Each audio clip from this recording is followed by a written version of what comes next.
आज सभागृहामध्ये शेतकऱ्याचा अवमान करणारा भारतीय जनता पक्षाचा नेता आणि माजी मंत्री बबनराव लोणीकर यांनी ज्या शब्दाचा वापर करून म्हणजे शेतकऱ्यांना मोदी हे शेतकऱ्यांचे बाप आहेत अशा प्रकारचा उल्लेख करून आणि शेतकऱ्यांना तुमच्या अंगावरचे कपडे या आम्ही दिलेत, तुमच्या पायातले जोडे चपला आम्ही दिलेत, तुमच्या आई बहिणीला आम्ही पैसे दिलेत, अशा प्रकारचा शेतकऱ्यांना पूर्णतः शेतकऱ्यांचा अपमान करणारा आणि जसे काही शेतकरी यांच्या बापांच्या भरोशावर जगतात अशा पद्धतीचं निंदाजनक वक्तव्य त्यांनी केलं।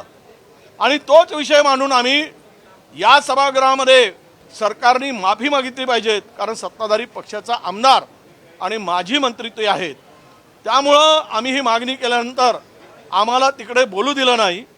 सरकारच्या एकूण या भूमिकेची सरकारची भूमिका या शेतकऱ्यासंदर्भात काय आहे हे स्पष्ट करण्याची आमची मागणी होती।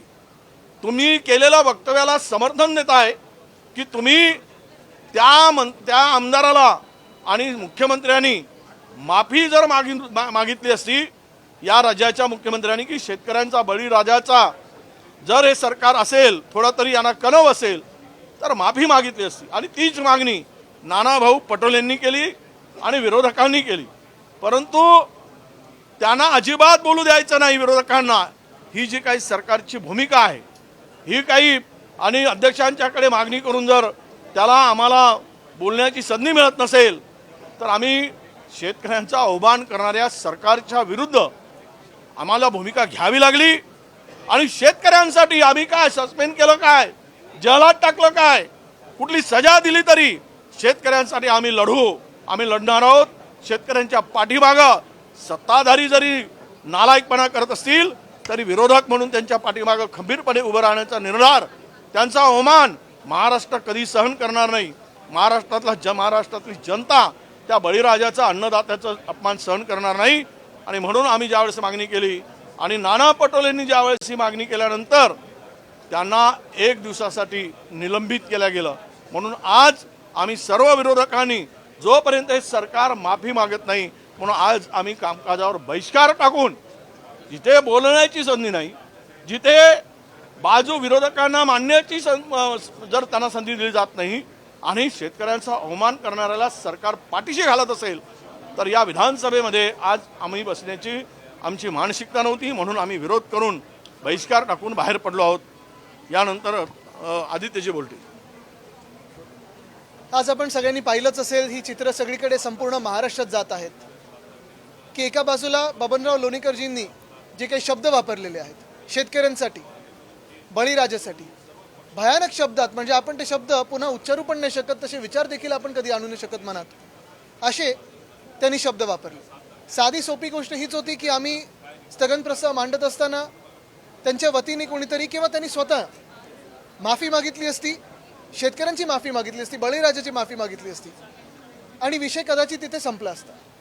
पण ते स्थगन प्रस्ताव मांडू न देणं, त्याच्यावर आम्ही काही बोलायचंच नाही आणि जणू काही सरकार आणि पूर्णपणे भाजप बबनराव लोणीकरांनी जे काही वक्तव्य केलं यांच्याशी सहमत आहे किंवा त्यांचंच अधिकृत ही लाईन आहे असा समज केल्याने आम्ही आंदोलन हाऊसमध्ये सुरू केलं। आणि त्यानंतर आपण पाहतोय नाना पाटोळेजी यांना आज 1 दिवसासाठी सस्पेंड केलेलं आहे, निलंबित केलेलं आहे। सगळ्यात धक्कादायक गोष्ट ही आहे की महाराष्ट्राच्या विधान भवनात निलंबन होणं, कदाचित आधी वागळं कोणी वागलं असेल त्याच्यामुळे निलंबित झाले असतील, पण पहिल्यांदा कदाचित असं होत आहे की शेतकऱ्यांचा आवाज उठवण्यासाठी, शेतकऱ्यांचा जो अपमान झाला त्याच्या विरोधात आवाज उठवण्यासाठी कोणीतरी निलंबित झालेला आहे। मला वाटतं हा एक भयानक पायंडा आपण पाडलेला आहे। दुर्दैव ह्या महाराष्ट्राचं असं आहे की एक सरकार आमच्या डोक्यावर जे बसलेलं आहे ते सरकार निवडणूक आयोगाच्या आशीर्वादाने बसलेलं आहे आणि शेतकऱ्यांच्या नाही।